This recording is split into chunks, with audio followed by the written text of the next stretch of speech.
Hi guys, can you see the screen?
Hi there, we've got Grace and Nisha.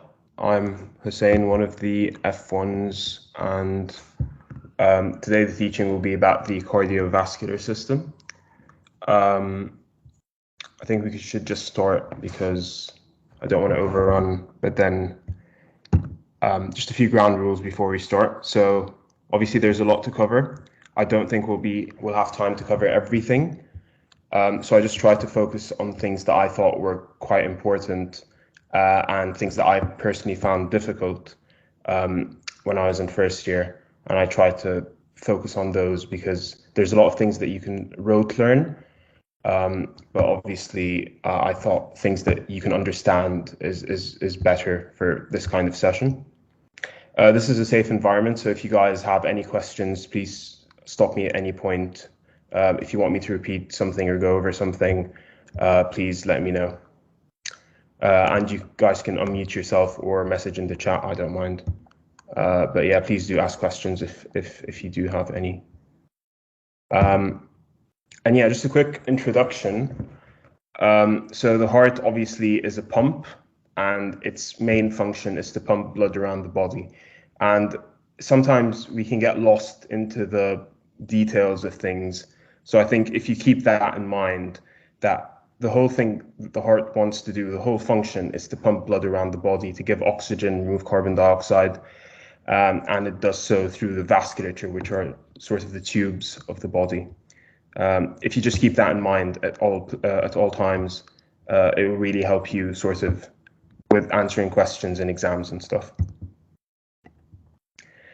Very briefly, the heart has 4 chambers, so 2 atriums, 2 ventricles. It's got vessels coming in and out. It's got 4 valves. So you have the tricuspid valve, which sits between the right and left ventricle, the mitral valve, which sits between the right atrium and right ventricle, sorry, the mitral valve, which is between the left atrium, left ventricle, and then you've got the aortic valve and the pulmonary valve. And there are 2 circulations, so a lot of the time we'll be talking about one circulation, but just keep in mind that what happens in one circulation will most likely happen in the other. So one goes to the lungs, which is the pulmonary circulation, and then one goes to the rest of the body, so the systemic circulation.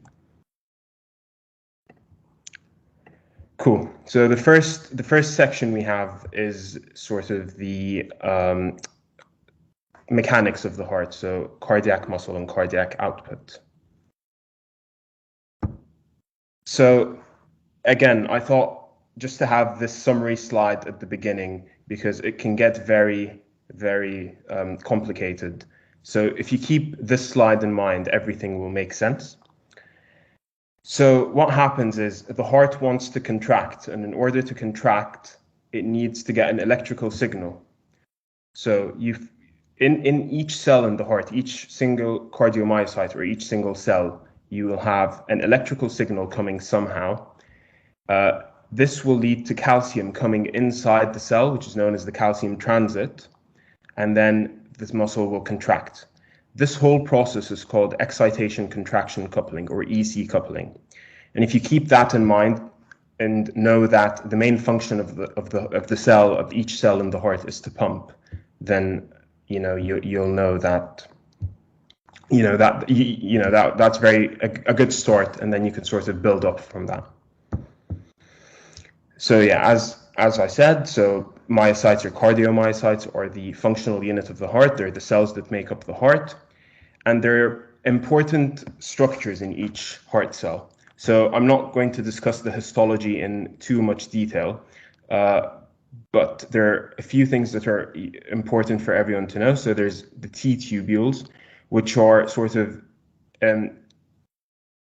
vaginations in the membrane. If you see here, this is a T tubule. So it's just something going into the membrane, increasing the surface area, and it's got a lot of receptors. And it sort of contains extracellular fluid on the outside, which helps with the function of the heart, as we'll discuss. There's the sarcoplasmic reticulum, which is basically a specialized endoplasmic reticulum that stores a lot of calcium. This is inside the cell. And it's also got the contractile apparatus. So each contractile unit is known as a sarcomere, and it's made out of actin and myosin. And it's very important to remember that contraction in the heart depends on calcium. So if there's calcium inside the cell will contract. So how does contraction happen? So the first thing is you get an electrical impulse. The electrical impulse travels into the heart and opens what's known as voltage-gated calcium channels. When this happens, calcium exits from outside the cell into the cell, and that binds into something called the ryanodine receptor, which is found on the sarcoplasmic reticulum, and that releases calcium from within the sarcoplasmic reticulum. So this is known as calcium-induced calcium release, because calcium from outside the cell induces calcium to come from within the sarcoplasmic reticulum into the cytoplasm of the cell. The other thing that the calcium does is that it goes to bind to the contractile apparatus, the sarcomeres, and that causes the cell to contract. And another thing is, because we have an action potential going into the cell, calcium causes more of a positive charge within the cytoplasm, and that causes an increase in the depolarization of the cell, if that makes sense. So there are 3 functions for calcium. One is that it causes release from within the sarcoplasmic reticulum. The other is that it causes the cell to contract. And the third is it adds to the depolarization of the cell. So basically, you get a depolarizing signal, you get calcium inside the cardiomyocyte, and then the cell contracts. Does that make sense? Do you guys have any questions about this part?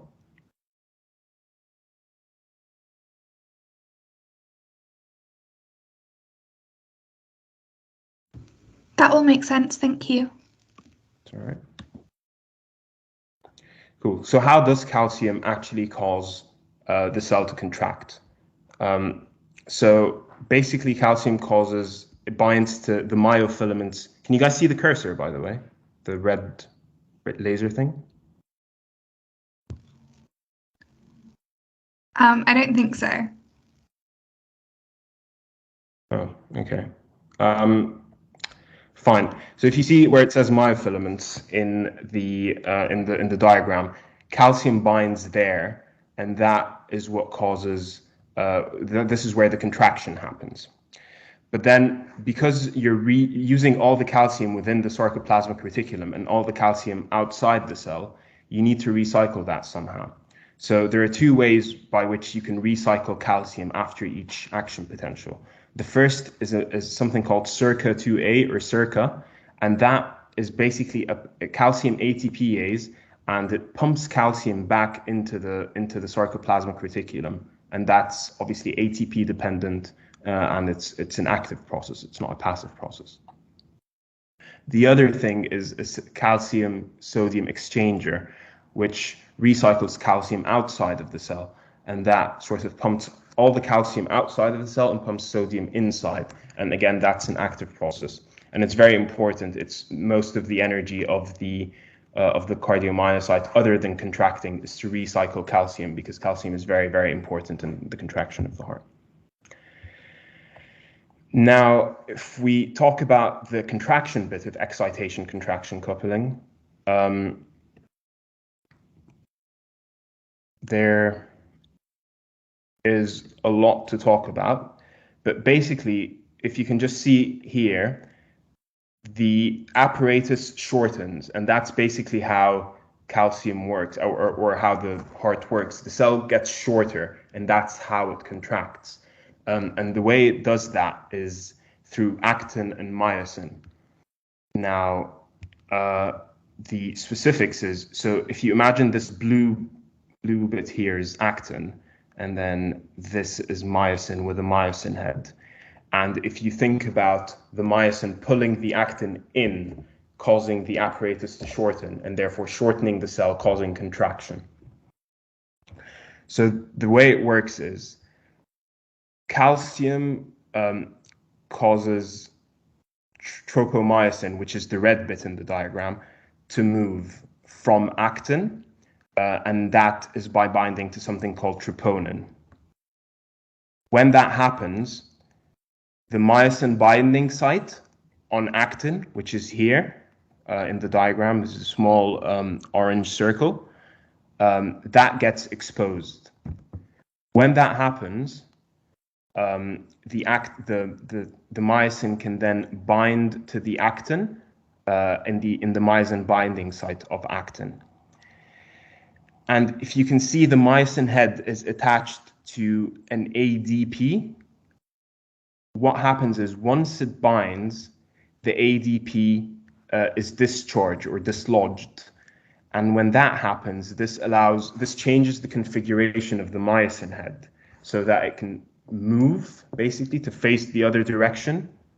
So it moves facing the other direction, which is known as the power stroke.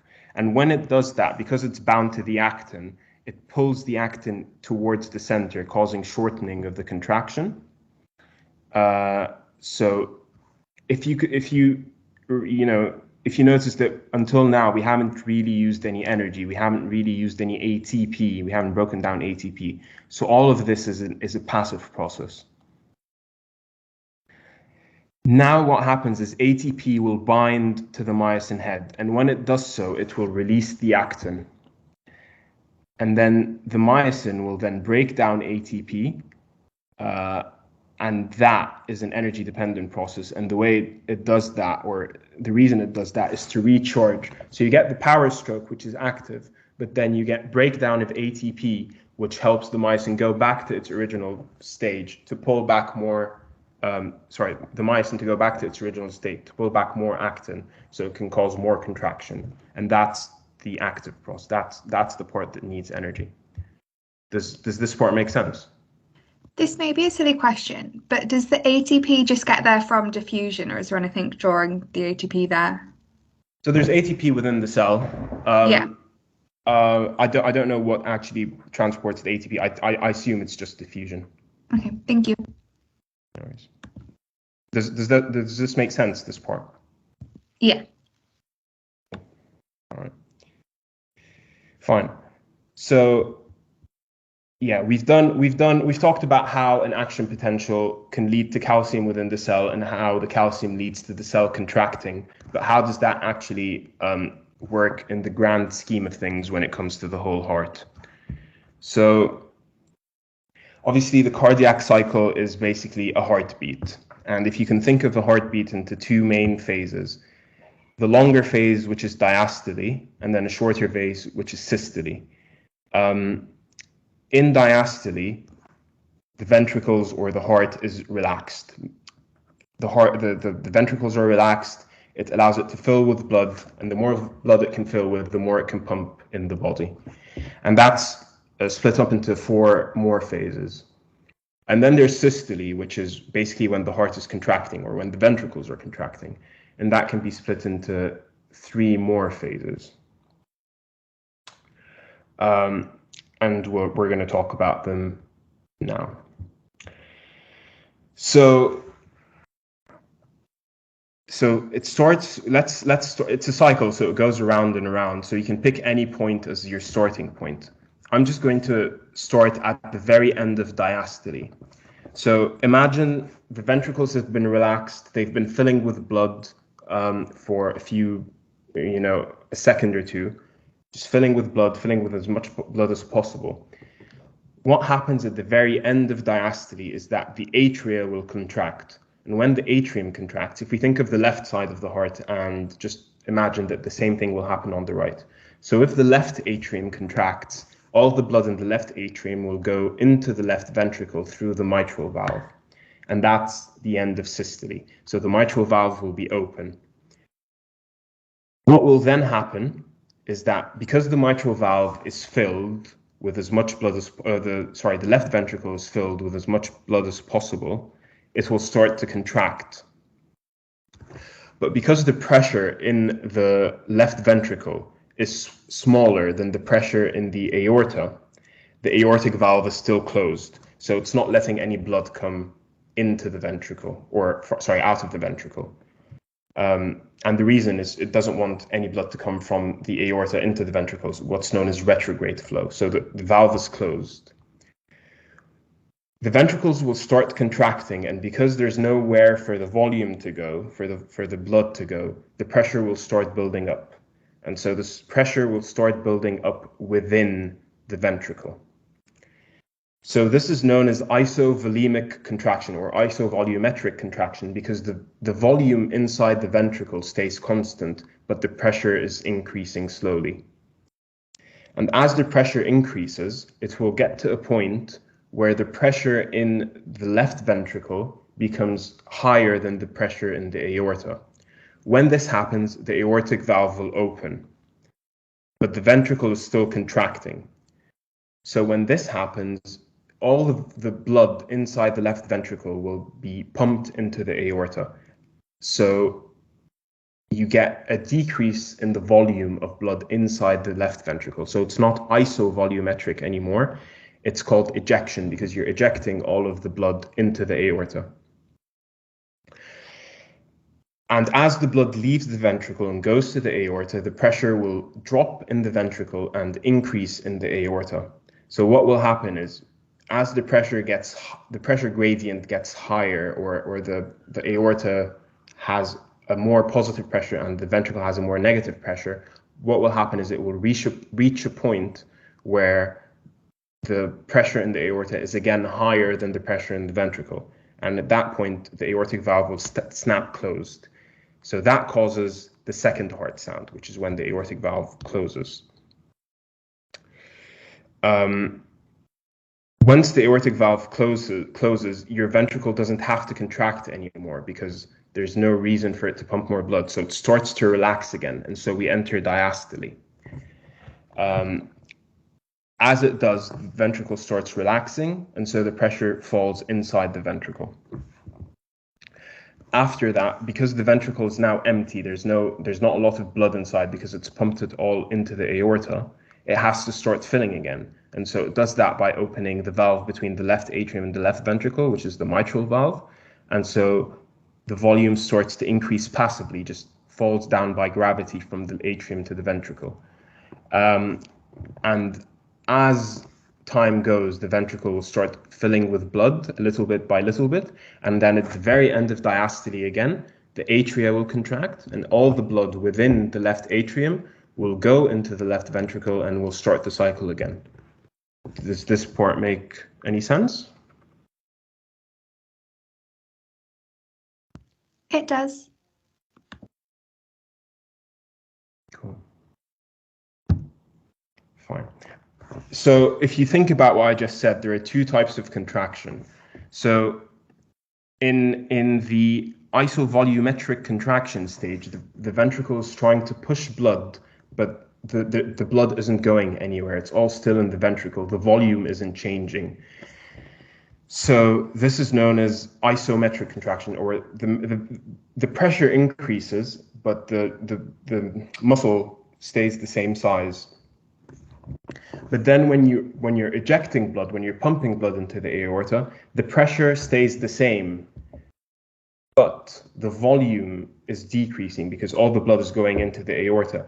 And so you get isotonic, so the pressure or the tone of each muscle is the same as it pumps blood into the aorta. And this is something called the Wigger diagram, which basically summarizes the volume and the pressure in each of the atrium and the ventricles at each of the different stages. I'll leave it up to you guys. Do you guys want me to talk you through each of the different parts, or are you guys happy with it?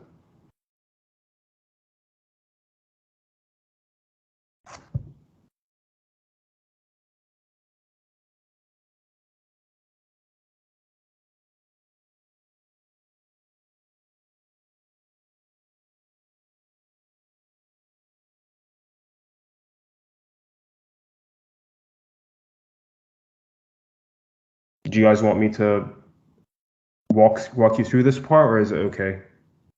The Wigger diagram. I think it's okay. Yeah. Fine. No worries. Okay, and then just thinking about what happens within each cell, there's what's known as a preload, which is basically the weight or the force that stretches the muscle before it starts contracting. And then there's the afterload, which is what happens when the muscle starts to contract. So the preload is any weight or any force that stretches the muscle pre-contraction. And that happens by all the blood returning into the ventricle. And then the afterload is basically all the force that the ventricle has to push against after contraction, and that's due to all the pressure within the aorta.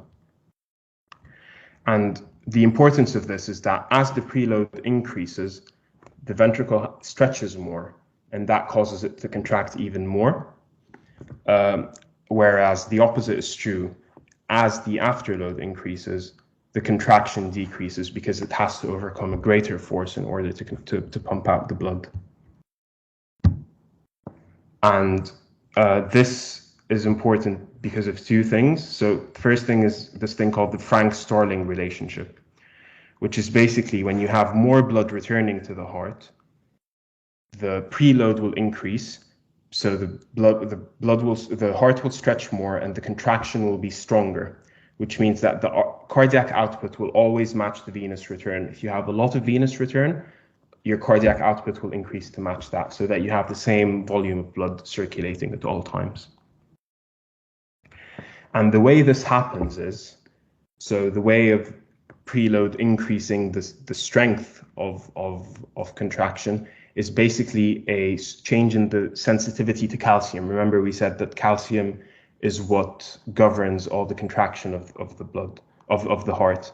So as the preload increases, you will stretch the contractile apparatus, and therefore there will be more calcium binding sites.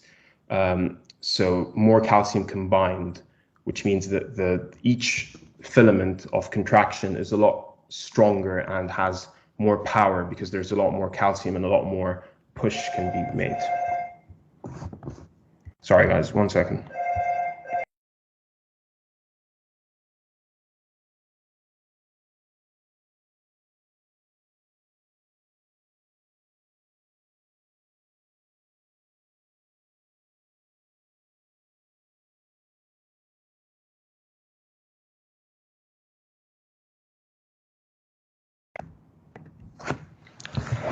Sorry, did this part make sense?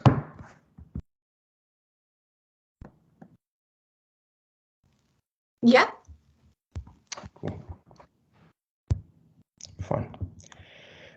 And so from that, we can talk about the stroke volume and the ejection fraction. So stroke volume is literally how much volume is ejected from each ventricle with each heartbeat.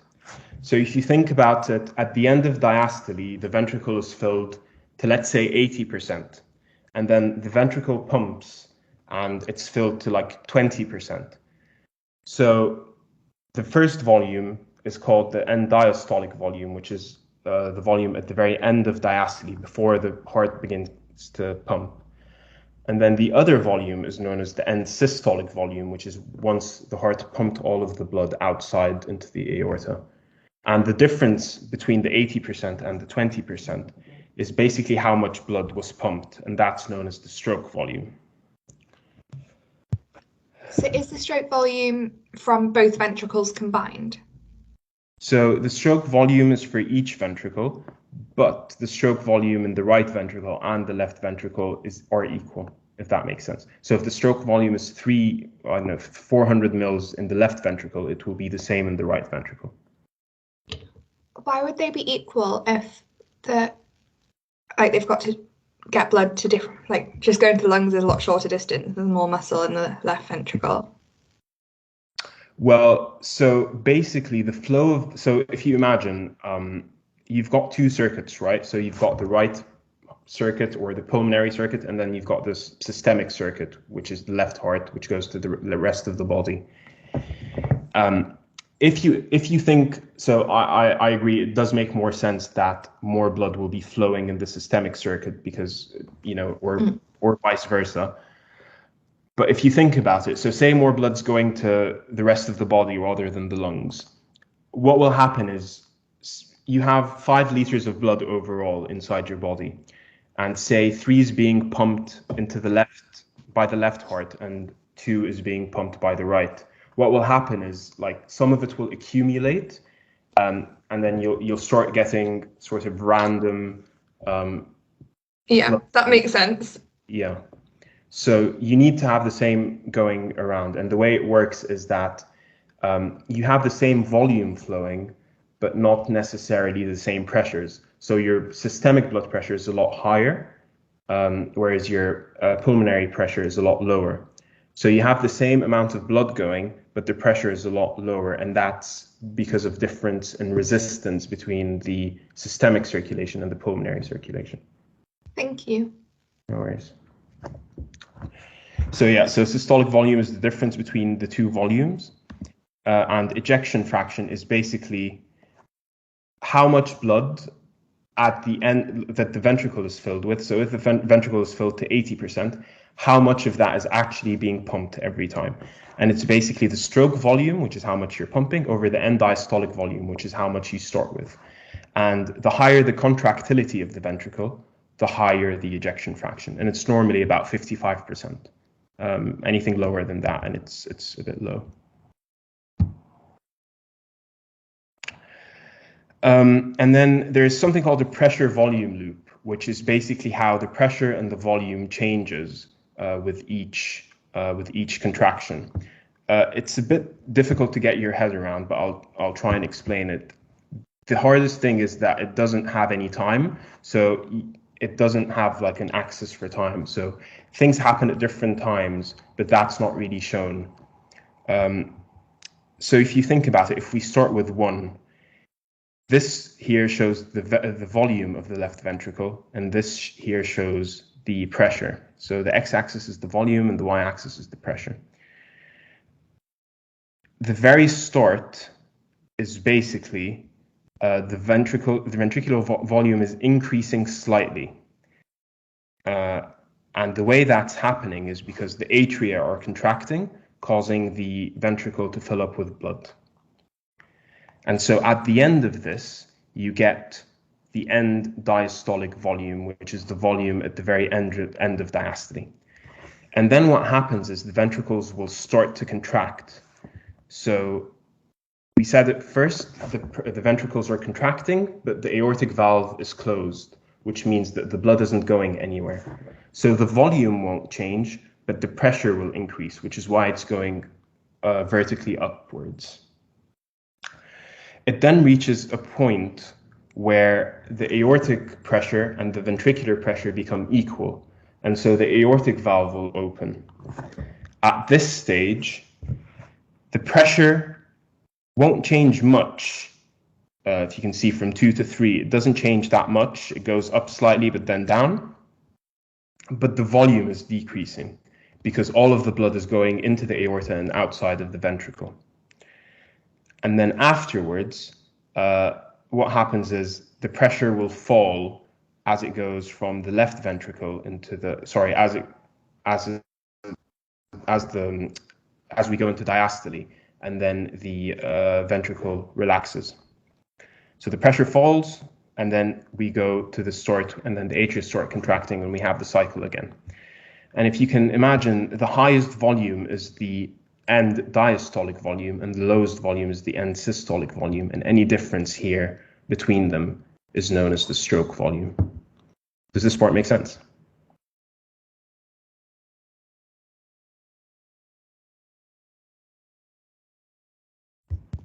Yep. Cool. And you were asking about the stroke volumes, why the stroke volume would be the same in the right versus the left. Well, basically because they have the same cardiac output, and we know that cardiac output is heart rate versus stroke volume. Because both ventricles are pumping together, the stroke volume has to be equal so that the cardiac output can be equal.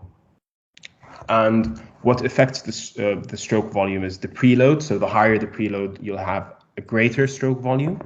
The afterload, if you have a higher afterload, you'll get a lower stroke volume, and the contractility. And basically the right and left heart will adjust these so that they have equal cardiac output, but change the stroke volume based on each of these factors.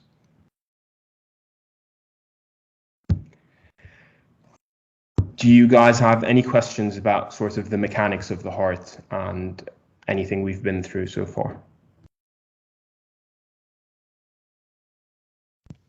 No. Do you guys want a couple of minutes break, or shall we just carry on? I'd like to carry on, if that's okay. Yeah, that's fine. All right, let's carry on then. Fine. So the next part is all the electricity of the heart. And again, it can get quite tricky at points, but if you think of the general picture, you have electricity going, or an electrical signal going to each of the muscles of the heart, and you want the heart to sort of pump in a way that it pushes blood out into the aorta or into the pulmonary arteries. You don't want it to pump from the top of the ventricle down, where it wouldn't really push blood. You want it to pump from the bottom up so that all the blood goes into the aorta. And what regulates this is the conduction pathway. So you start off with the pacemaker of the heart, which is the sinoatrial node. And then there are then fibers between the two nodes, so the atrioventricular node and the sinoatrial node, and that's when the atria will contract. After that, it goes to the atrioventricular node, which causes a sort of pause that allows the atria to contract. You have a pause, and then the ventricles can fill and then contract. So that sort of acts as something which stops the blood from the conduction from going straight to the ventricles. It goes down into something called the bundle of His, which divides into left and right bundle branches. The left goes to the left ventricle, the right goes to the right ventricle.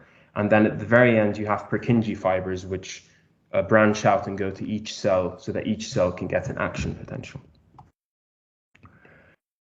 And the way the heart muscle works, or each cell works, is that it relies on membrane potential.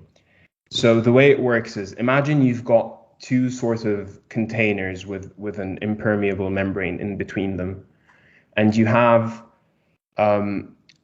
different concentrations of potassium chloride. So one has 10, one has 100 millimolars of concentration. You can see that there is a concentration gradient from the left side of the diagram to the right side of the diagram. But because the ions can't really move between one side to the other, there's no real electrical gradient. If you put in a sort of channel that can only transport potassium but not chloride, you can see that the chloride gradient would stay the same, and it won't really cause an electrical potential because the chloride ions can't move. But on the other hand, you start causing an electrical potential, and that's because all of the potassium will move down a concentration gradient from high concentration on the left to a low concentration on the right. And as it does so, it will bring up more charge towards the side where it's moving against, because you have a positive and negative sort of poles. And eventually, when you have enough potassium moving, you'll reach a point where the concentration gradient of potassium from high concentration to low concentration is equal to the opposing electrical gradient, which is trying to stop the potassium from going back. And that's sort of what regulates the resting membrane potential of the heart. It's that you have a concentration gradient between inside the cell and outside the cell, and as the potassium ions keep moving, they build up an electrical gradient, and that sort of opposes the movement down the concentration gradient, and then you reach a point of equilibrium where the two forces are balanced, and you have potassium inside and outside, and that sort of causes your membrane potential. And the potential occurs when the two forces are balanced, basically. Does that part make sense?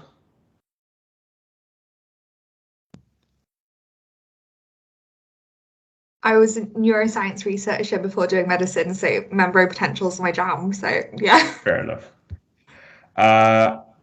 And basically, the way you can summarize this is known as the Nernst equation. So, essentially, the equilibrium potential basically depends on the concentration of potassium inside and outside the cell, because everything on the left side of the equation is basically a constant. And because you have more than one ion, you have potassium, you have sodium, you have chloride, you have different types of ions. If you combine the sort of permeability of each membrane to each of the different ions, you get something called the Goldman-Hodgkin-Katz equation, which you definitely don't need to memorize or anything, but it's something that you can helps you understand the difference in the membrane potential of the heart. Fine. So on the cellular level, essentially what happens is you want the heart to depolarize, and the depolarization activates calcium to come into the heart, and that causes contraction. And for this to be a whole cycle, you need repolarization afterwards. So you have to have sort of a action potential type event happening where you get depolarization, you get the contraction, and then you get repolarization, and then the cycle can start again.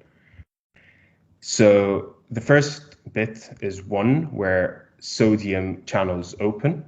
When sodium channels open, you get sodium coming into the cell, and that causes the cell to become more positive because you have more positive ions inside the cell. So this is known as depolarization. Then the sodium channels will inactivate, so it will stop sodium from coming in, but something called the KTO, or the potassium transient outward channels, will start opening, and you'll get potassium moving from inside the cell, where they have a higher concentration, to outside the cell, where they have a lower concentration.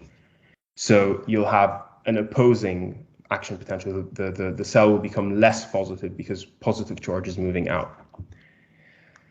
So you'll get a little bit of repolarization, which is shown in 2 in the diagram. And then you'll get calcium coming into the cell, which is what we've talked about previously, which helps the cell contract. And that opposes the electrical current that the potassium is bringing out. So you have positive ions coming in and positive ions coming out, and overall they balance each other. So you get 3, where the action potential doesn't change much. And then what happens is the calcium channels stop bringing calcium in, and potassium is still coming out of the cell. So the cell repolarizes, or becomes more negative, because all of the positive charge is going out. And then at rest, you get full repolarization, where it goes back to the beginning, and then the cycle can start again. And essentially, in the heart, there are 2 types of refractory periods. There's an absolute refractory period, where when you stimulate the cell, it will definitely not contract or depolarize despite how much electricity you give it. And then there's a relative refractory period, where if you give it a higher than normal electrical current, it will start to depolarize. And basically, because the heart has an absolute refractory period, it means that there is a heart rate that it will definitely not go up higher than. And then the relative refractory period is what, when you have the heart rate going up, that's what changes the relative refractory period. If you have a reason to give more electricity to the heart, you want the heart to beat faster, you can get it to beat faster. And because of the refractory period, it means that the heart won't tetanize. And by that, it means that if you stimulate the cell repeatedly, it won't sort of get to a point where it doesn't repolarize and stay constant. Because if it does that, it will stop contracting. So yeah, that's the advantage of having that in the heart. Sort of this diagram was the same pretty much every place in the heart except for the sinoatrial node. The difference is, in the sinoatrial node, you want it to have its own sort of rhythm, because it's the pacemaker of the heart. You want it to regulate the heart rate, and you want it to sort of be in of its own to start the heart rate every single time. And the way it does this is it has something called the pacemaker current. So the pacemaker current, or the sodium funny channels, these sort of allow sodium to come into the heart when it reaches the when it's repolarized, it causes sodium to come into the heart to repolarize it even further. And that sort of sets a pacemaker rhythm, because that's how the sinoatrial node works on its own. Do you guys have any questions about this?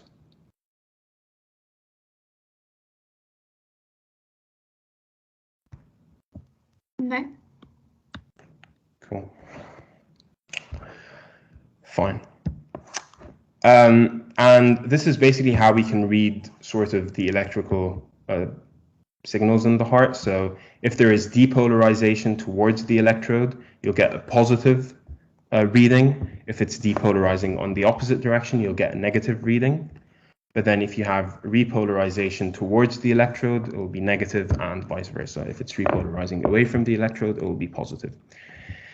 And if you combine the electrical potential of each part of the heart from different places, obviously you have depolarization happening in the atria and repolarization in the ventricle and vice versa. If this is all combined, if you look at the left side of the left picture, you'll get what is known as the ECG, which is basically what we have on the right. And basically an ECG is the compilation or amalgamation of all the different readings from each part of the heart into one single reading. Sorry, could you just repeat almost like what the y-axis is? In here? Yeah.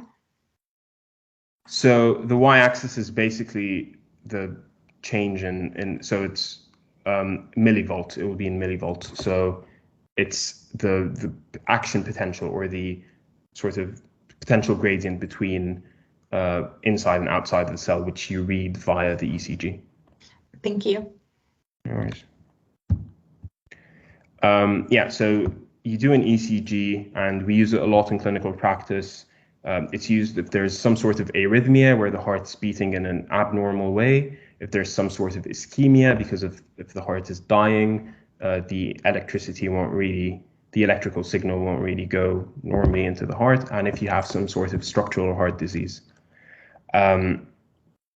And it's basically in each ECG paper, a standard ECG will have 12 different readings. Each is looking at it from a different angle.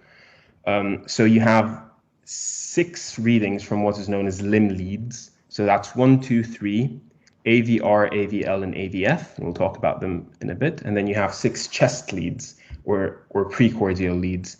And that's V1, 2, 3, 4, 5, and V6. So together they form an ECG, and it looks something like this. So you have the limb leads. So on the left you have 1, 2, and 3. Then the second column you have AVR, AVL, and AVF, and these are known as the limb leads. And then on the right you have the chest leads, which are V1 to V6. And they all look at the heart from a specifically different angle, and it helps together. They help us with a lot of things. So to understand the limb leads, you've got 4 electrodes in each of your 4 limbs. So right arm, right leg, left leg. And from these, we get 6 different readings. So we get 1, 2, and 3, AVR, AVL, and AVF. And the way it works is, so a bipolar lead basically has a negative and a positive electrode. And a unipolar lead only has one real electrode, and the other electrode is sort of interpreted from other electrodes. So we have 3 bipolar electrodes. So the first is lead 1, which is the potential difference between the right arm and the left arm. So the difference in voltage between the right arm and the left arm. There's lead 2, which is the difference between the right arm and the left leg. And then lead 3, which is the difference between the right arm and the left arm and the left leg. And together they form something called Einsteins Triangle. So you can see that lead 1 goes into the direction from left to right. Lead 2 is sort of from top right to bottom left. And lead 3 is sort of from top right to bottom top left, to bottom right-ish. And you can see that they sort of form a triangle where if you add up all the vectors, lead 1 and lead 3 are basically equal to lead 2.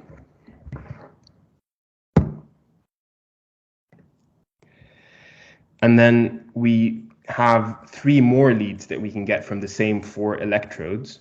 So AVR is basically the average of left arm, left leg, and the right arm. So it's the difference between both.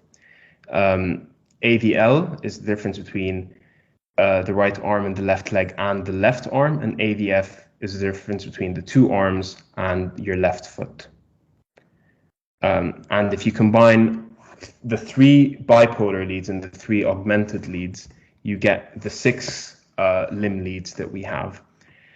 and you can see that they all have a different direction based on which direction they're looking at, or based on which electrodes they're coming from. And the reason that I spent a lot of time on this is because basically when you combine all of the 6 limb leads, you can calculate something called the cardiac axis, which is, if you think of all the electrical activity happening in the heart at different places, the cardiac axis is basically the overall direction of activity. So it's essentially how the electricity is going, which direction is the electricity overall going in. And if you know the cardiac axis, you can calculate things like whether the heart is in a different position, whether there's a bit of the heart that isn't working, which is skewing the cardiac axis, changing its direction, etc.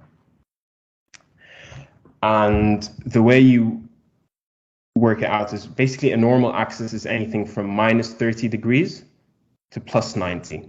So it's defined as lead 1 is 0. Anything sort of higher than that is negative. Anything lower than that is positive.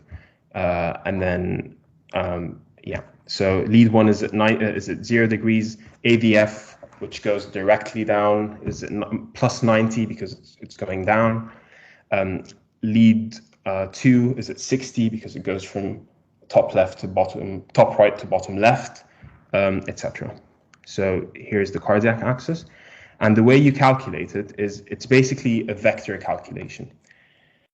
So if we look at the ECG, we know that lead 1 goes this way and lead AVF goes downwards. So they're perpendicular, which means that if you use them, you can sort of draw a triangle, and the summation of the different components will lead to the angle of the cardiac axis. So basically, if you go to the ECG and you count the number of small squares in each triangle, so here there are 8 in lead 1, so 8 going from left to right, and there are 3 in AVF, so 3 going from top to down.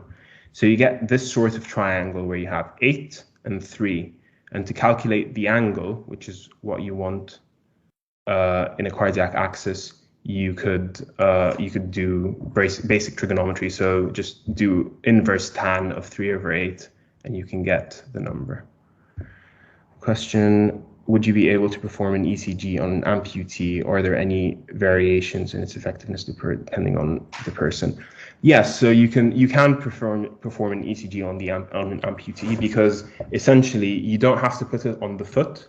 So you can put it sort of on the thigh. So if someone has a below the knee amputation, you can put it above the amputation. Are there any variations in effectiveness depending on the person? Yeah, so if the person's moving a lot, you can get a lot of white noise in the ECG. If someone has sort of abnormally long limbs or abnormally long, some variation in their anatomy, it might look slightly different. But overall, because it's a general reading, if the electrodes positions are a bit different, it won't make a huge difference, if that makes any sense. So it does vary from person to person, but in the end of the day, it won't make a huge difference. Thank you. Are you happy with how you can calculate an axis from an ECG? I think so. Fine. So other than the limb leads, which are very important for the axis of the ECG, you can do chest leads, which are positioned in the chest, so in the intercostal spaces, and they each look at the heart from a different angle. And the reason you have the chest leads and the limb leads is the limb leads, you're thinking of the person sort of up and down, left and right, whereas in sort of the vertical axis, whereas the chest leads form a sort of semicircle around the heart in more or less one horizontal axis. So it gives you a different view into the heart. The chest leads can help you see the anterior of the heart and the lateral bit of the heart, whereas the limb leads are very good for the lower sort of the inferior bit of the heart, if that makes any sense, because you're looking down and at different angles towards the feet, whereas you're looking more horizontally with the chest leads.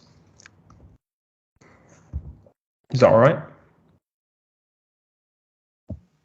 Yep. And do you want a break, or do you want us to carry on? I've got to go at 6, so. Fair enough.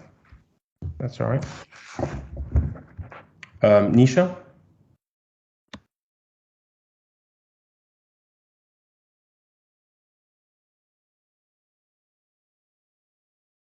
Cool.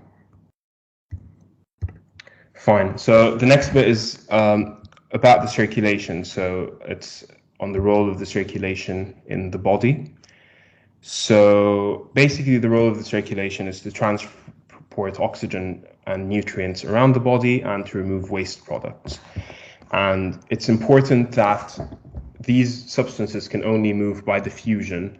So in order for that to be regulated quite well, it needs to come very close to the cells. So about 10 micrometers is the maximum distance that something can diffuse from and to different places, which is why capillaries have a very, very branched structure. And yeah, as we've mentioned, there's a systemic circulation and there is a pulmonary circulation, and they sort of happen in tandem. So a very brief overview of the design of the circulation. So you have vessels, which is the network of tubes. You start with arteries, which branch into smaller arteries, and then arterioles. These are very important for the resistance in the circulation. And then the arterioles would start branching into capillaries, and these are very important for the exchange of substances with the cells. The capillaries will then lead on to venules, which will lead on to veins, and this is where you store the majority of the blood in your circulation, and that obviously will carry the blood back to the heart. So why does blood flow from the heart to your tissues? And the reason is because there is a difference in pressure. So obviously your heart causes a lot of pressure, and that creates a pressure difference or a pressure gradient down which the blood can flow. So it goes from an area of high pressure to an area of low pressure, and that's why it gets carried from the heart to your tissues. So if you think about electricity, if you have a voltage difference, you get current flowing, and what regulates how much current flows is how much resistance you have. The same thing happens in the blood. So you have a pressure difference, which is made by the heart, and then you have resistance by the blood vessel, and this regulates how much blood flow there is. And so you have Ohm's law in electricity, which is V equals IR. If you do the same thing, so the difference in pressure will be equal to the resistance multiplied by the flow of blood. And if you think about the whole circulation, so the difference in pressure is basically your mean blood pressure. How much flow there is how much blood comes out of the heart each minute, which is essentially your cardiac output. And then the resistance would be your total peripheral resistance or the peripheral vascular resistance, which is how much resistance there is in blood vessels. And because you get high pressure in the heart and low pressure in the capillaries, you want there to be a pressure gradient throughout. And so the pressure falls gradually throughout the circulation, and the highest is in the arterioles, which is the small arteries that leads to the different tissues. Do you guys have any questions about this bit?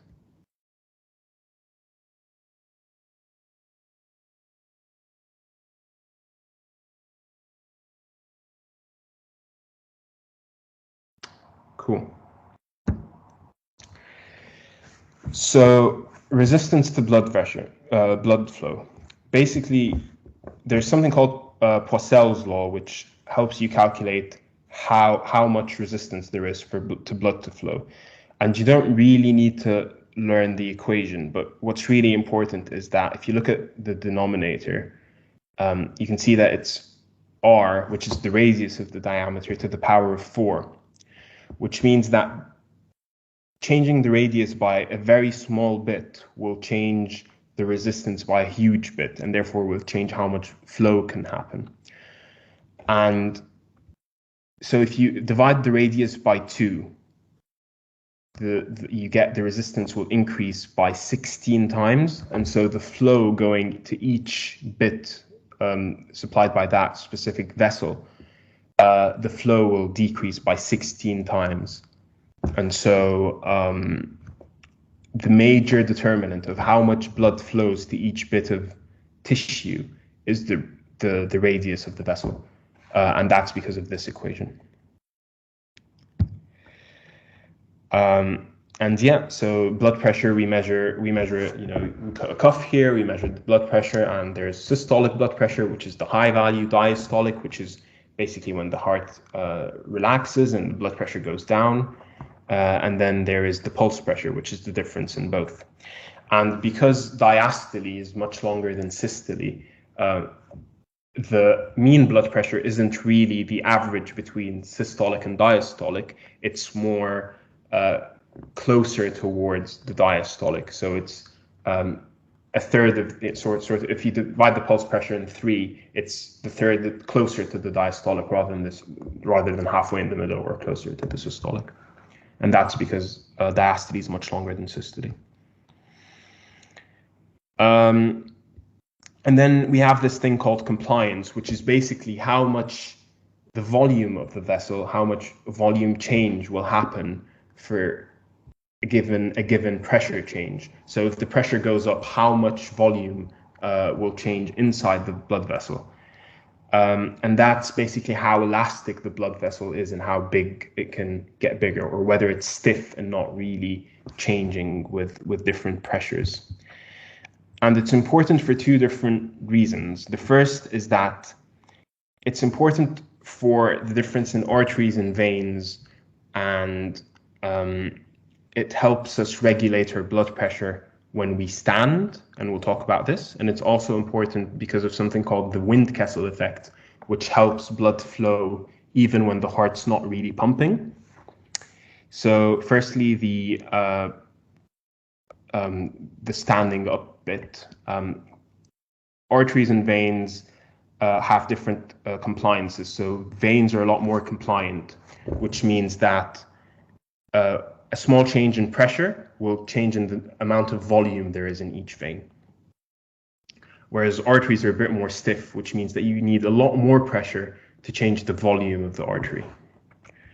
And the reason this is important is that when you're lying down, obviously everything is fine, there's no gravity acting on the blood, so you can easily send blood towards your brain. But if you stand up, if you think about it, the blood will all go down towards your feet, which means that the blood to your brain will decrease very quickly. And your brain needs a lot of blood because if you don't have oxygen for 4 seconds, you start to collapse. So in order for the body to regulate this, it does something called, it uses the compliance of the vein to send more blood towards the body. And the way it does this is it decreases the radius of the vessel by causing activation of the sympathetic nervous system. And that sort of contracts the veins and causes the blood to increase towards the heart. And if this doesn't happen, if your veins don't contract, what will happen is the pressure from gravity will cause your veins to distend, and the blood will pool into your heart, into your legs. Does this make sense?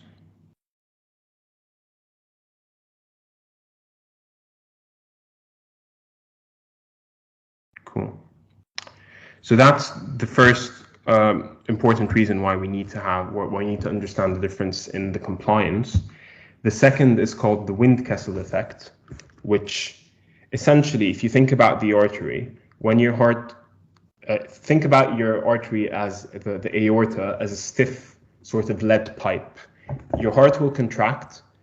What will happen is the pressure will increase very quickly, and then the blood will flow outside of the aorta, and then the pressure will decrease very quickly because the blood will all leave. And what will happen is you'll get a lot of blood flow, and then the blood will stop. And then your heart will beat again, and you'll get some blood flow, and then your blood will stop. Now, the Windkessel effect helps maintain blood flow to the rest of the body, even when your heart isn't pumping. So that's because your arteries are a bit elastic, and it's because of the compliance of the arteries. So what happens is, when your heart contracts, your blood vessel, your aorta will sort of get a bit bigger because of all the pressure. It will increase the volume. And when your heart stops contracting, the elasticity of the aorta will cause it to recoil. Now, this has two advantages. When it gets bigger, it reduces the pressure in the aorta. So instead of the blood going all the way to the body at once, the pressure is a bit lower, which means that it can pool for a little bit. And then when your heart stops beating, your aorta recoils, and that recoil causes all the blood inside the aorta to start flowing into the blood vessels, which means that during diastole, when your blood isn't really pumping, when your heart isn't really pumping, you're still getting blood throughout the body, and that's because of the changes in diameter of the aorta. But what happens with age is the elasticity of the aorta gets less, it becomes more stiff. So you have lower compliance, which means that the blood flow isn't as well regulated. You get a lot of blood flow and it stops. And that, if you measure someone's blood pressure, you feel that the pulse pressure is higher because they have a much higher systolic blood pressure and a much lower diastolic blood pressure. Does that make sense? Do you guys have any questions?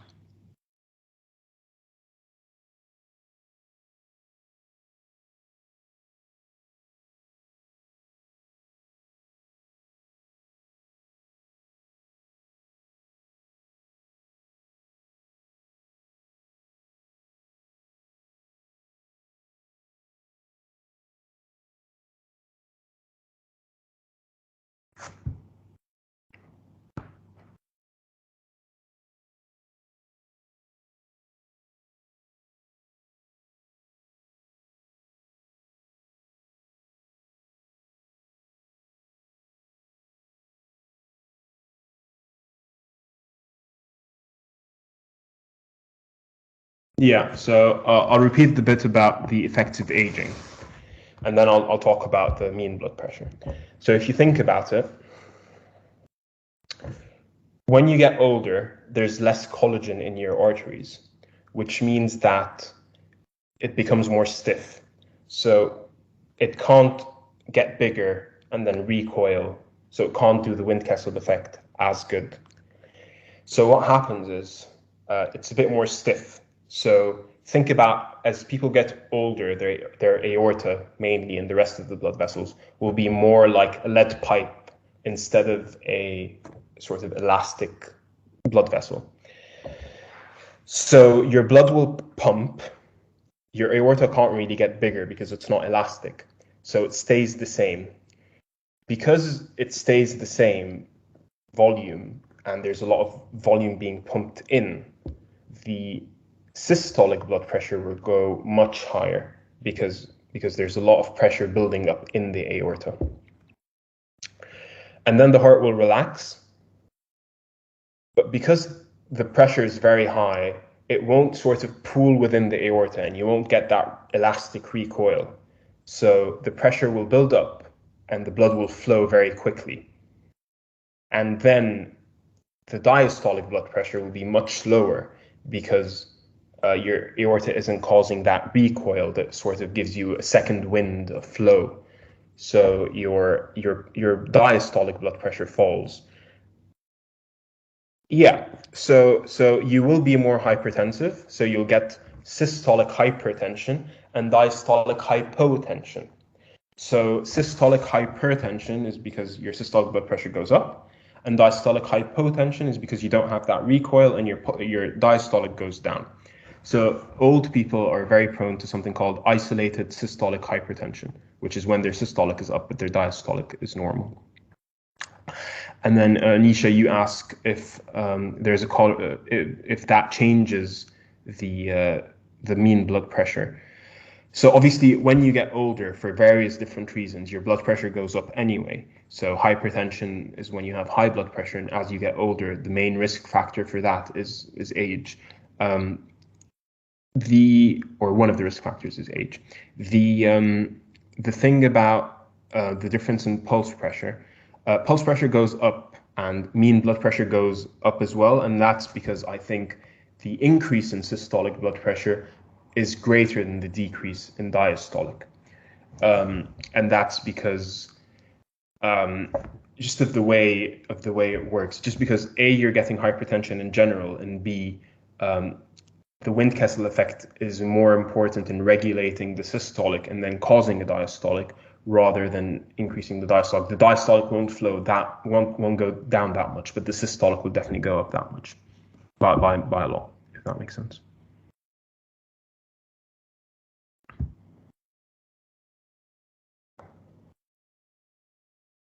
Cool. Do you guys want to move on to the final bit, which is basically how everything is regulated in the heart or in the cardiovascular system? Or do you guys want a few minutes break? Yeah, fine. Let's move on. Cool. Let's go ahead then. So, yeah, regulation of the cardiovascular system. There are three main equations that you guys should keep in mind at each stage when I'm talking here. So the first one we've already talked about, which is that stroke volume, is the difference between the end diastolic volume and the end systolic volume. And it's basically how much blood that your heart is pumping each beat. And that's related to the contractility of the heart. The second important equation is the cardiac output. So cardiac output is the heart rate and multiplied by the stroke volume. So if you think that you're pumping 500 mils every beat and you're beating 10 times a minute, that's 500 times 10, which is 5 liters. So that's roughly how much you get. Sorry, I made up these numbers, by the way. Just they're not like that. I think it's about 60 beats per minute and about 80 mils per stroke volume. And then the mean blood pressure is equal to the cardiac output times the total peripheral resistance, and that's due to the Ohm's law version, which is Darcy's law, basically of the difference in pressure causing the blood to flow, and what governs that is resistance. Fine. So regulating the cardiovascular system. Sorry, this is CVS, not CNS. Regulation of the cardiovascular system, the two important things to control is how much blood flows to each of the organs. And the second important thing to control is the heart rate and contractility. So I'll focus first on the flow control. And we've already met this equation, which is basically that the resistance is inversely proportional to the radius to the power of 4. So the main thing that can change how much resistance there is in a blood vessel and therefore how much flow there can go through is the radius. And so your arterioles, which send blood to your tissues via the capillaries, if you constrict your arterioles, that will determine how much blood flow will go to the organ that they will serve. But also because you have different arterioles and there are sort of series, there are circuits in parallel, the addition of each of the different, like all of them together will determine how much resistance you have. And how much resistance you have will determine what your blood pressure is based on your cardiac output. If your cardiac output is the same, it will determine how much your blood pressure will be. So therefore, the resistance or the diameter of each vessel will affect your blood pressure. And not only will it govern how much flow goes to a certain organ, the distribution of organs supplied varies. So if you think that, for example, you want to go on a run, when you're running, you want your muscles to get a lot of blood because you need oxygen there. But your intestines, for example, don't need as much oxygen unless, you don't need to digest at the moment. What you need is for your muscles to be working. And so you want to distribute all the blood towards your muscles rather than your gut. And the way you do that is by changing the diameter of the vessels leading to the different organs. And that applies to any situation in life. So the way you can regulate blood flow to a specific organ is that there are local mechanisms which basically are intrinsic to the arterioles and the arteries and the veins of each different organ. These are sometimes called intrinsic mechanisms. And then there are more general hormonal mechanisms and mechanisms of the autonomic nervous system, so things that regulate things throughout the body, and that sort of more systemic ways of regulating the blood flow. So these are the two ways. So if we focus on the local mechanisms first, the first thing is called autoregulation.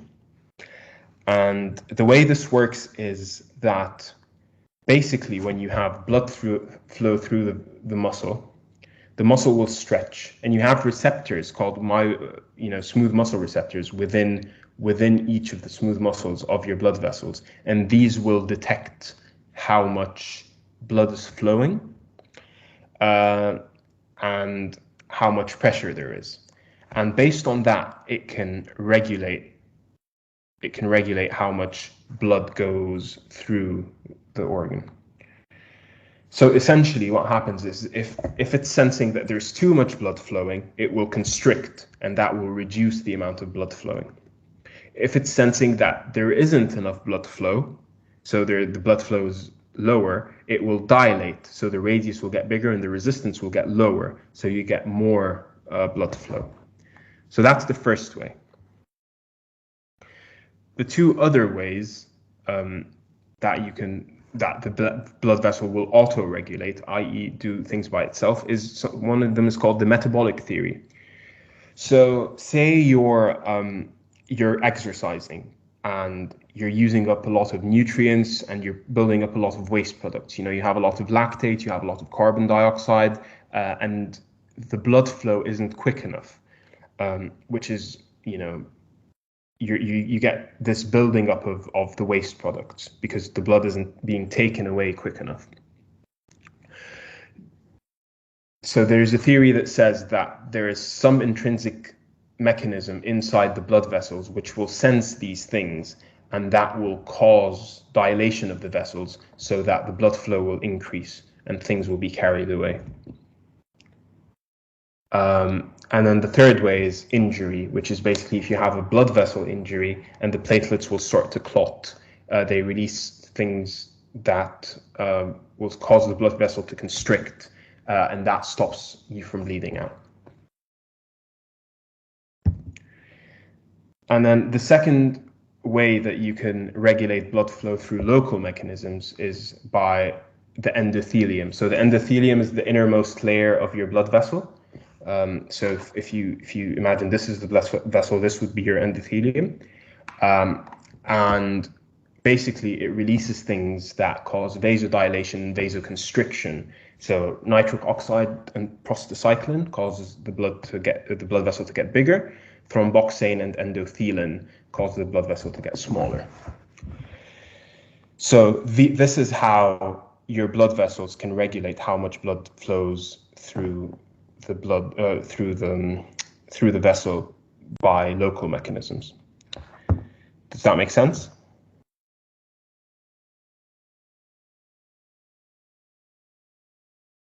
Cool. The other thing, the other way that you can regulate things is more systemic things or more extrinsic control of the blood vessel.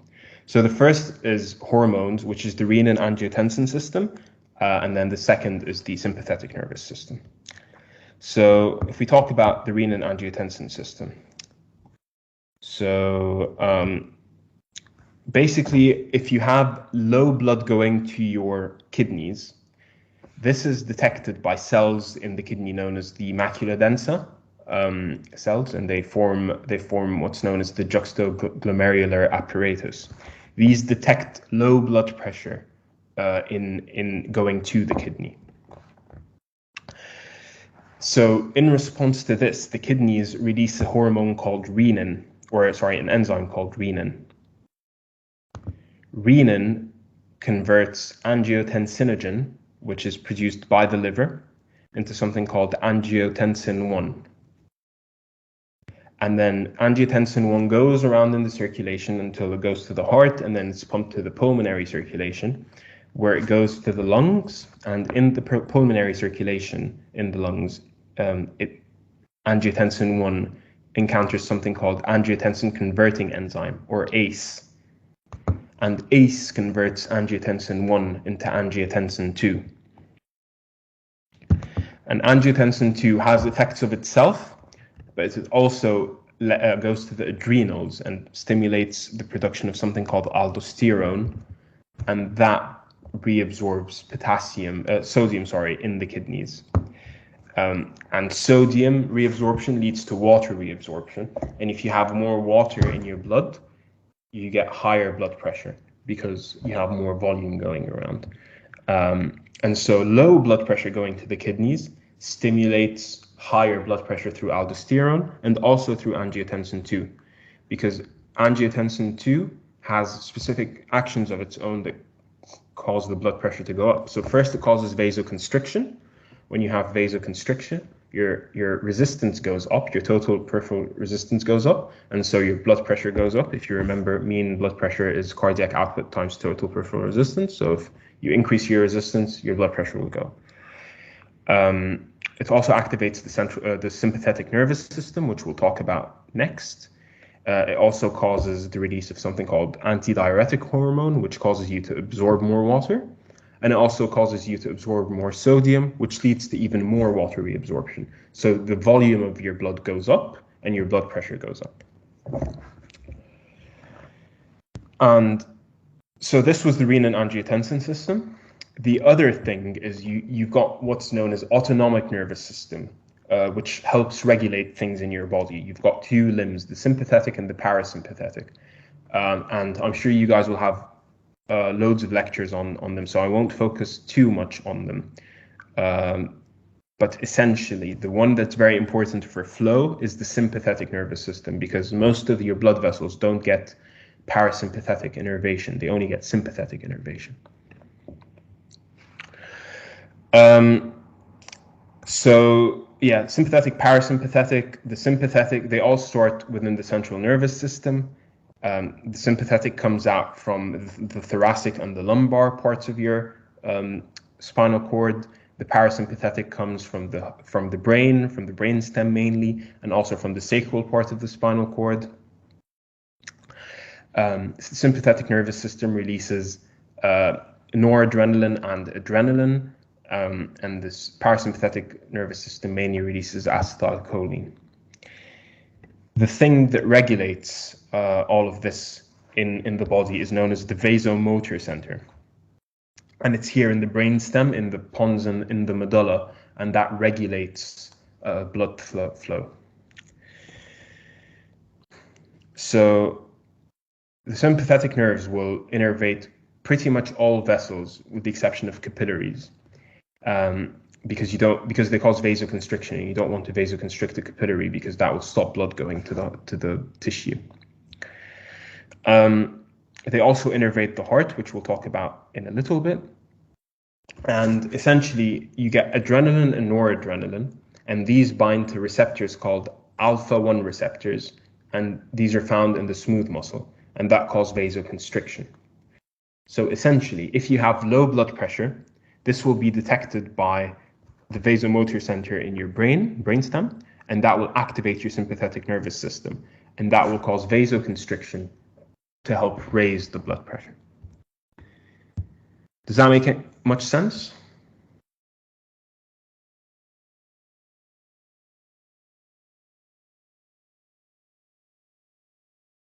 Do you want me to repeat anything? Or do you have any questions?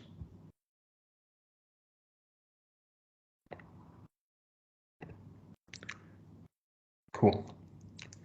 Now, the second bit of the regulation of the cardiovascular system is controlling the heart rate and contractility, because you don't want your heart rate to be very quick or very slow.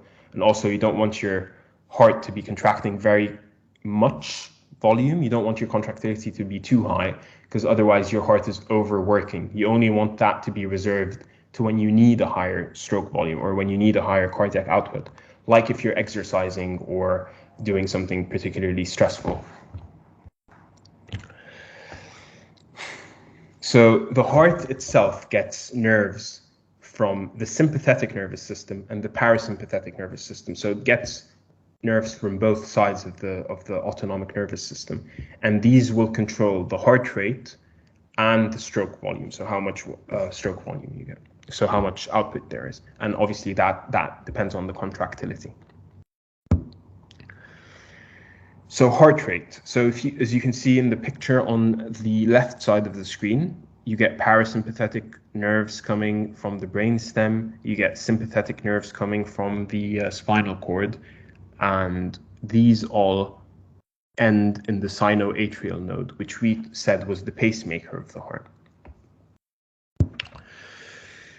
Normally, you have a blood pressure somewhere between 60 and 100. Let's say 80 is your average. So your blood pressure is 80. Your heart rate is 80. Sorry, heart rate, not blood pressure. So you have a heart rate between 60 and 100, and usually it's about 80. So that's normal. If you stimulate the parasympathetic nerves, what will happen is your heart rate will go down, because the parasympathetic nerves or the parasympathetic nervous system lowers your heart rate. Think about it like this. Parasympathetic is rest and digest. So you want to rest, you don't want to exert yourself, you want to, relax. Whereas sympathetic nervous system is fight or flight. So you want to be in a fighting mode, in a running mode. So that's what the different nervous systems are for. So if you're in rest and digest, so the parasympathetic nervous system is activated, your heart rate will go lower, because if you're just chilling on the couch watching Netflix and eating something, you don't need your heart rate to be going high. Whereas if you're in fight or flight mode, you want your heart rate to go high, which is why when you activate your sympathetic nervous system, your heart rate goes up. And vice versa. If you cut your sympathetic nervous system, your heart rate will go down. And if you cut your parasympathetic nervous system, your heart rate will go up, because you're inhibiting, because there's a basal innervation. And if you stop that, then the other system there's sort of like a balance, and you need both of them to control. So if you cut one of them, the other one will sort of win.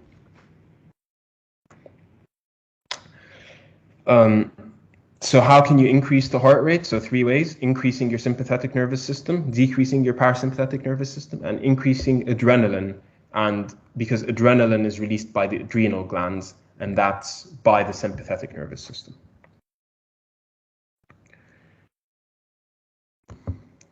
So we talked about heart rate.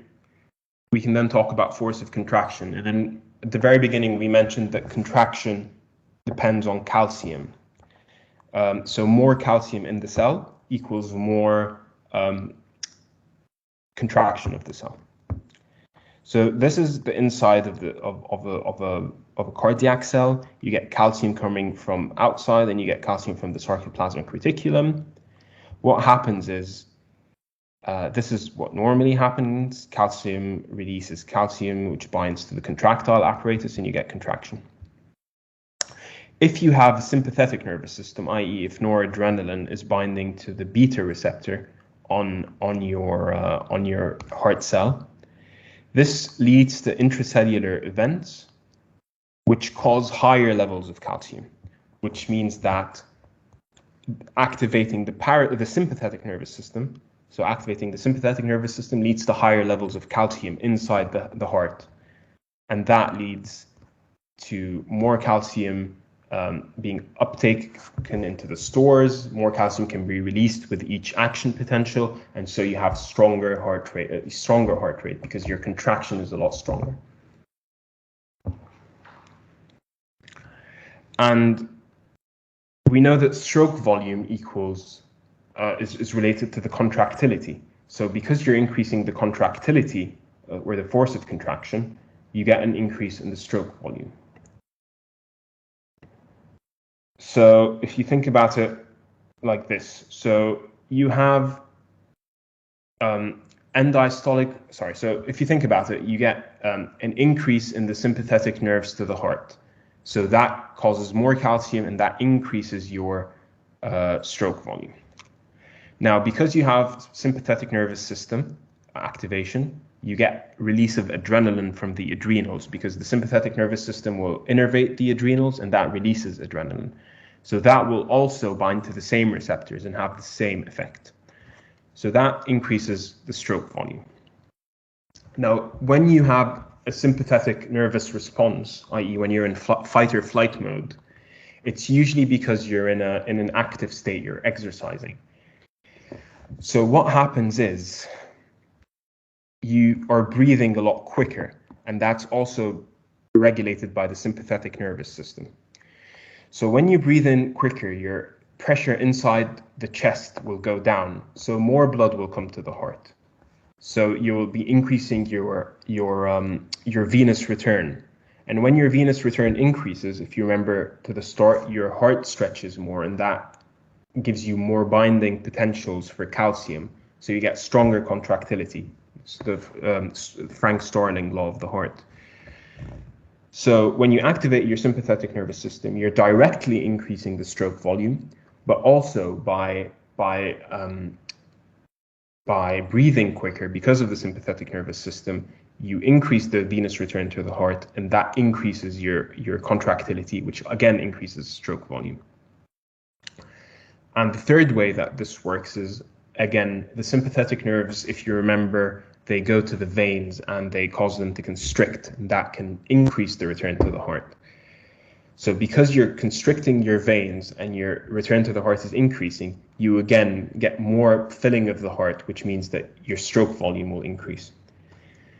So the three ways the sympathetic nervous system works is A, it affects the heart directly, B, it causes the veins to constrict, and C, it causes your breathing to become faster, and that causes more blood to go towards the heart. And the latter two things increase the venous return to the heart, and that all increases your stroke volume. Does that make any sense?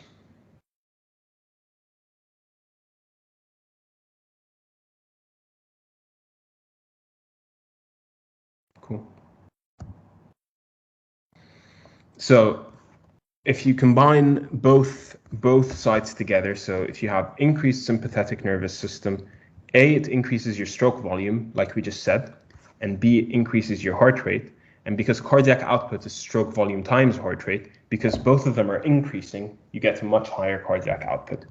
So if you're in a fight or flight mode, you want to be running, you want a lot of blood to go to your muscles, you want to be active and to survive, run from the lion or whatever. So your cardiac output goes up. Fine.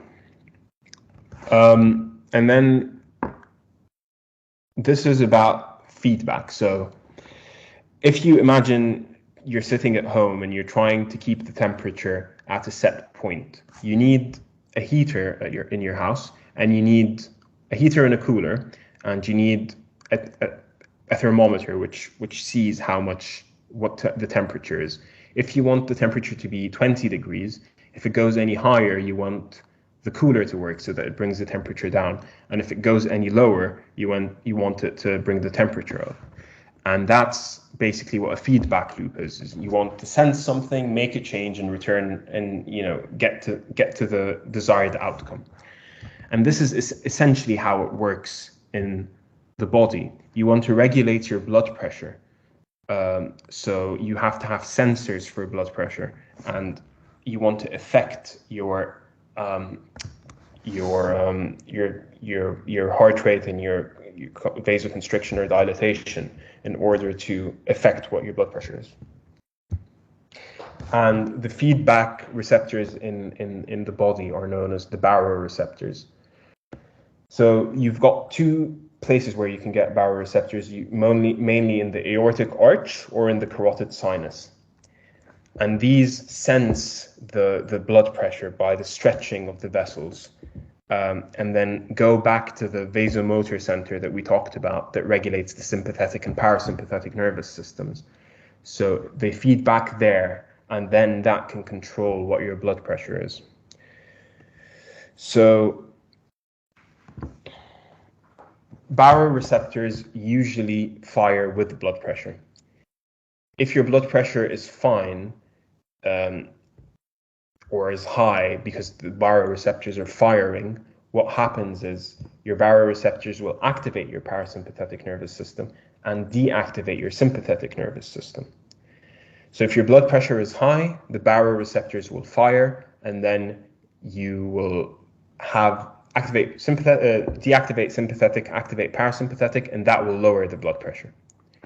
So the blood pressure will go low, and then the baroreceptors will stop firing because they're not being stimulated as much because the blood pressure is low. And so when they stop firing, you will start stimulating your sympathetic nervous system and inhibiting your parasympathetic nervous system, and then your blood pressure will go up. And this always happens. The blood pressure goes up slightly, down slightly, until it reaches the optimum level that we want. So if you have increased parasympathetic stimulation, your heart rate will decrease, and therefore your blood pressure will decrease. And if the baroreceptors aren't firing as much, if they're firing and they're inhibiting the sympathetic, you will also decrease your heart rate and your stroke volume, and vice versa. So just to sum up everything that we've spoken about in terms of regulating blood pressure, heart rate, cardiac output, etc., I want you to think about someone who's actively bleeding. So someone who was in an accident and there's a lot of blood coming out. Now, because there's a lot of blood coming out, their blood pressure will fall. And so how does the body sort of regulate all of this? So just to bring everything together. So first thing is you have bleeding, which means your blood pressure falls. Because your blood pressure is falling, your baroreceptors won't be firing as much. And we said because your baroreceptors aren't firing as much, you will activate the sympathetic nervous system to get the blood pressure high and the heart rate high, and you'll deactivate the parasympathetic nervous system. So again, you'll get your reflexes. So firstly, the parasympathetic discharge will go down. That will increase your heart rate. Your sympathetic nervous system will fire up, and that will directly increase your heart rate, but will also increase your contractility, as we said, because there would be more calcium inside the heart. So that increases the stroke volume. When both of them happen, when your heart rate goes up and your stroke volume goes up, your cardiac output goes up. But also you get sympathetic discharge to the veins as well. So that will cause the veins to vasoconstrict or venoconstrict, and that increases the tone. And when they venoconstrict, you get more blood going towards the heart because they're closed. So your heart, the venous return to the heart will go up. And by Starling's law, venous return goes up, causes increased return to the heart, and that increases the stroke volume. So again, the cardiac output goes up. No, also your blood vessel, so your sympathetic nervous system goes to the arterioles, and the arterioles will start contracting. When the arterioles vasoconstrict, you get higher blood pressure in the arterioles, higher resistance in the arterioles. And we know that the mean blood pressure is cardiac output multiplied by the total peripheral resistance. So because the cardiac output is increased, and because your resistance is increased, your blood pressure will therefore increase, and therefore, when you bleed and your blood pressure goes down, your body makes up all of these mechanisms to get the blood pressure to go up again. Do you guys have any question at all?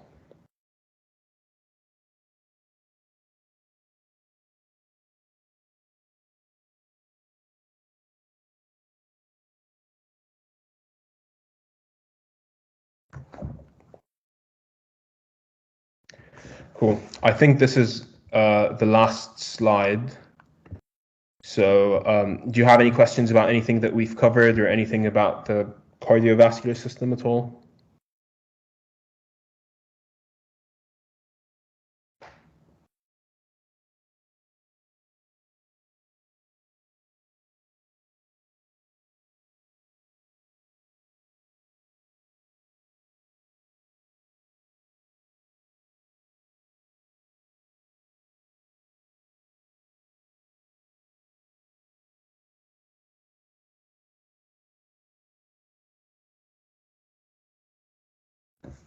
All right, thank you guys. If you don't mind just filling out the feedback form if you've got time, and I hope it was useful. And yeah, good luck guys.